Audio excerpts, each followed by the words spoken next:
ladies and gentlemen, Kirsten Daly.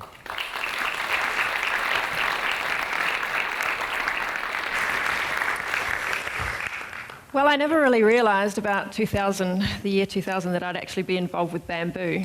I worked in an office, and it was pretty beautiful working in Sydney near the ocean, but I love nature so much, and I thought, I want to actually get out to nature, and I discovered Bellingen. I've been here about 6 years, and thanks to my beautiful partner, Rob, he introduced me to bamboo. He's the one who did the sign over here. And it's just transformed my life. I didn't realise that I'd be looking up instead for my job, up at this beautiful grove and discovering all its potentialities. I'd like to actually talk in the future. So I believe the future is worth sharing when it comes to bamboo. So we're maybe 10 years, maybe not even that, into the future. It depends on who gets involved with this future. So I awaken in the morning, and I'm very thankful that as I look out onto the balcony, I get to see this beautiful plant, this bamboo plant, and it's quite magical. I just love how the dew actually, every single morning, even if it's dry, the dew there is always on the edge, and it just really is something that reminds me how magical it is. I look out further and I look at the beautiful landscape that we've got in Bellingen, and I think we are so lucky to have this bamboo here. And we're lucky because it's saved our forests. The trees have been overused in the past, but nowadays with bamboo and all that it can do, we're actually saving our forests by letting it rest more, letting it last more. I think when I first arrived way back then in the 2000s, trees were actually being cut down every 7 years in the state forest, but it's all changed now thanks to bamboo. Bamboo is a very simple little plant, but it also can do so many things that I'd like to share that I learnt over the last while being involved with bamboo. It's quite amazing that we often look at it in the West, and when I first got involved, I thought, bamboo, what? That foreign thing? But bamboo is actually, there's 3 species that are actually from the Aboriginal people use, so there's 3 native species. And then now, thanks to all of the bamboo that's in the world, we have about 150 different types of species that are available in our region alone. And I'd like to say thanks to the hippies for growing it, because they might all go, oh, it wasn't me, because it's spreading everywhere. But once we realised how to use it and learn from ancient people, we really did some amazing things. So bamboo is, and I don't think it's a fantasy to think about it, bamboo is actually something that's been around for centuries. Bamboo is actually used so much right now, right in the past, back in the 2000s, 2013. And it's been used with so much knowledge, and all we had to do, and all we did back then, was actually say, okay, let's learn from others about it. Let's learn how to create a culture in the West, not just a culture that other people are used to.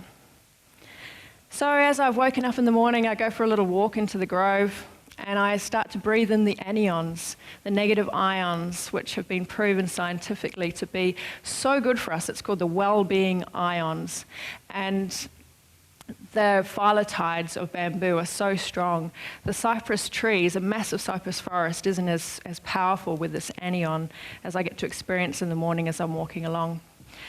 We've had a retreat, and I'm showing some people just how amazing the shoot season is. This little shoot here was a week ago, and then all of a sudden when we take people for a walk in the morning, we're like, wow, grows so much in such a short period of time. It's magical, it's astounding. And people just start to really look at this plant and say, wow, what is it about? So generally, most people don't know this, but lots of people in Bellingen do now that it's the future, that it grows within 2 months to its height. So there might be a small plant, but just picture the timber ones can go 20 metres high, and that happens in 2 months. And then it takes another 3 years for it to get dense and thick. There's so many uses that each bamboo has, and with 150 types, it was overwhelming for a while, but then we realised actually some places in the world only have 1 or 2 types, so we can just do so much with so many of it. And each year it actually comes back. So every year we've realised that there's a shooting time, and every year if a plant's more than 3 years old, between 3 and 5 years we cut it, and it actually likes to be cut. It doesn't like to be an old piece in its grove. The running bamboo of the Japanese and the Chinese, they would never leave anything more than 8 years. And with each one you cut, I don't know if this is a good thing if you're not going to use it, another 3 will come up. So it's just this abundant, wealthy, amazing resource. And it's actually a grass, it's not a tree. So like a grass, it's something that is so renewable. And when we realized that back then, we thought, hey, we could be using this instead of using our trees. There are so many different types, as we can see. If you cut it back, most people just don't cut it back, and then they ended up thinking it was overwhelming, so you can make it a beautiful little hedge right up to tall sizes. So I come back after the walk in the grove, and then I have some breakfast. I actually chose, especially at this time of the bamboo shoots, to have some bamboo shoots. So the beautiful Moso bamboo, the running bamboo, is sought after by all of the top restaurants. I know back then there was a colleague who had a rock pool. We're using all of their Moso shoots. So people started to realize, actually, we don't mind running bamboo, because all of the running bamboo you can eat, and you can actually eat that one raw. The clumping you might need to boil a little bit, but the running bamboo for breakfast with a bit of rice, it's just delicious. We started to use utensils instead of going to a shop and knowing we were buying something from somewhere we didn't know where it was from. We started to make our own things, and a lot more people did too. And then the typical day for us depends on what season it is. If it wasn't the shooting season, it would be the harvest season. And many more people started to work locally in this area. And we had people who, had come from different walks of life and said, this is one of the best jobs that I get to do. I get to go out into nature. And that isn't that bad. Another cycle could be to just plant some more of these beautiful trees. And within 3 to 5 years, we've got so much of a resource available to our area. So it's not a bad place to work. It's, really annoying having to have your breaks down by the river and, do things like that. But the biggest thing that's really enjoyable about it is just all the people that have come to this area. All the people who have come not just for tourism, to have a coffee and have a break, but to come and see our beautiful nature, come into a bamboo grove and get really inspired. And even if they go back to the city, they could be using it just for their own little way, where they get the knives from us and then they start to do their own bamboo things. Or there could be some designs. And designs don't have to just be on computers, making beautiful little designs for the next invention. When we went off to Thailand to learn from them, they had a big car showroom that had been recreated with this little model and with earth and with bamboo to just make that building look much better. And many, many more buildings started to look like that. Many ugly buildings turned beautiful with a little bit of bamboo. And our day might have been, people wanted a bit of a screen, so hand designing a screen, and then finding that the people who we made it for did glass art, and then decided to put some pieces of glass into the fence. So it just never looked like anything you could get anywhere else, and things changed all the time. It was always flexible. The most beautiful thing that we enjoyed was getting connection with people from all walks of life. Bali, they call the place the artisan hands of God. We learned a lot from the Balinese, who luckily still had their ancient knowledge. And then we did what we could to learn a lot of practical skills, and then we brought it back.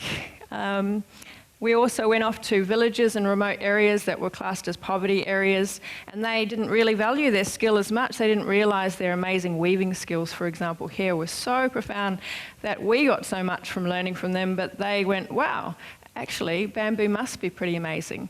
I must not need to just go out and do what everybody else is doing and following those other types of things. Maybe what we do here is very, very important. So we brought those skills back, and people, all walks of life, got involved, and we had bamboo everyone days, and anyone, children, adults. And the greatest thing, a lot of women found bamboo really easy to use because it's so light. This bamboo here is the one that they're working with there, and it's a running bamboo, and you can pretty much cut 5 times that high and just be able to walk around with it. And then to even cut it, it's really simple. This one here's a didgeridoo. There's 10,000 different types of things that you can do with bamboo.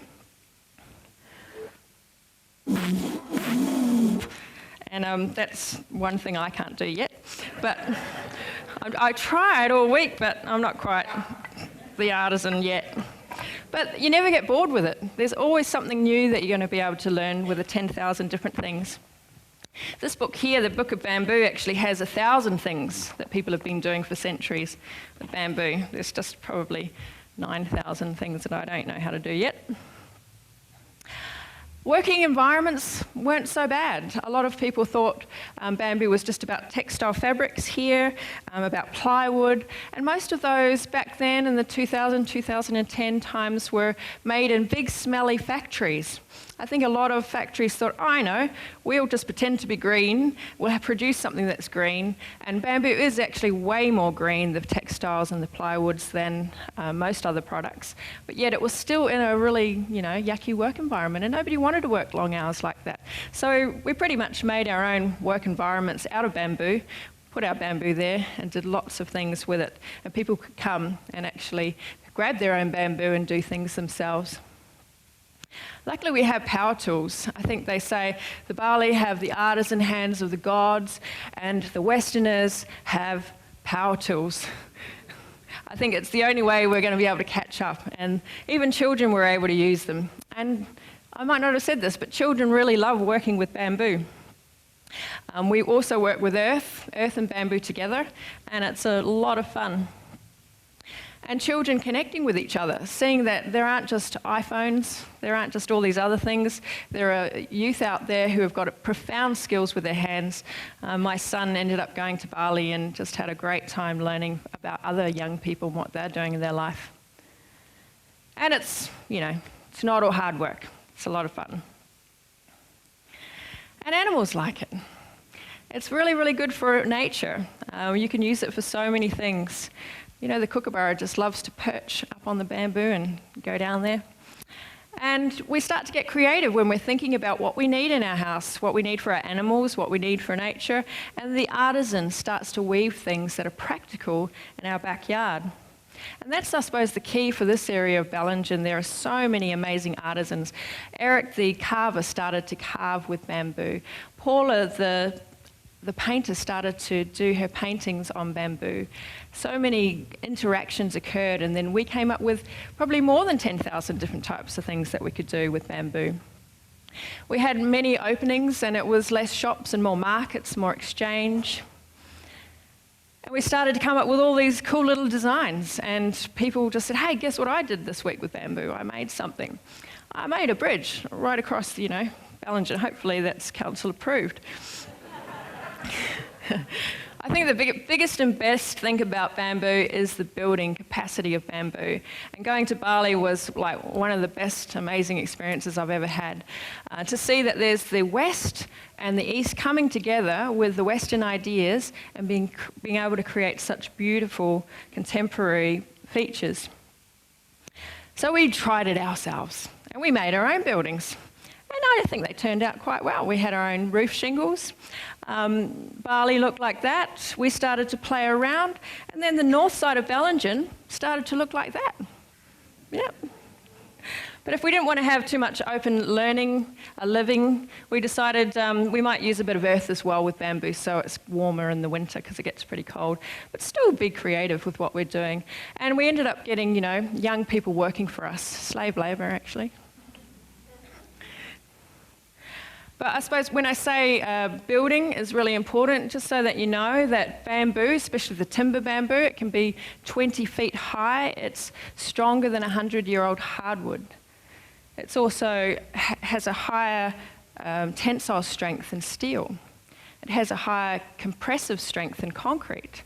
It's with the natural methods that we use, the boric acid, salts, it is a fire retardant. Most of us know the big bonfires and bamboo just goes bang, bang, bang. Well, it's actually when you use this natural process, it becomes a fire retardant. And it's so flexible and wonderful that it's earthquake resistant. I don't think we've had any of those here, luckily. And at the end of the day, as I said in the beginning, it saves our forests. We use so much wood for so many things. Back in the year 2012-13, there were already Chinese, the Indian people, they were already using like 70% of their paper pulp came from bamboo. And I just thought, probably with a business background, why would we just not use this? Especially because everywhere I look it's there, and most people think it's annoying. So we decided to start using it a little bit more. And this beautiful picture here, you might have known Solveig Larsen won an award for our beautiful Never Never Creek. Bamboo saves the water, and we know how precious it is here, even when there's floods. The water that's used in mining industries are profound. I just was reading this in the toilet. 2010, and I just noticed how we often don't see this in the media in the past, but we realise it now, that in Alaska, for example, just one river, cutting it off so that it's available for mining, gives 1,000 mining jobs, but instead what it will do, it will stop the livelihood of 11,500 people who are using the tuna and the salmon and all the water that's available there. So there were things that we started to do. We started to use other things so we didn't turn into, having to choose mining. We didn't use all of our trees up, and we were proactive in creating a future worthwhile. So it's a pretty magical plant, and I really hope that you'll all start to think, would I like to get involved with this future? Is this a worthwhile future for me? I think it is. Let's create a bamboo culture in the West. Thank you.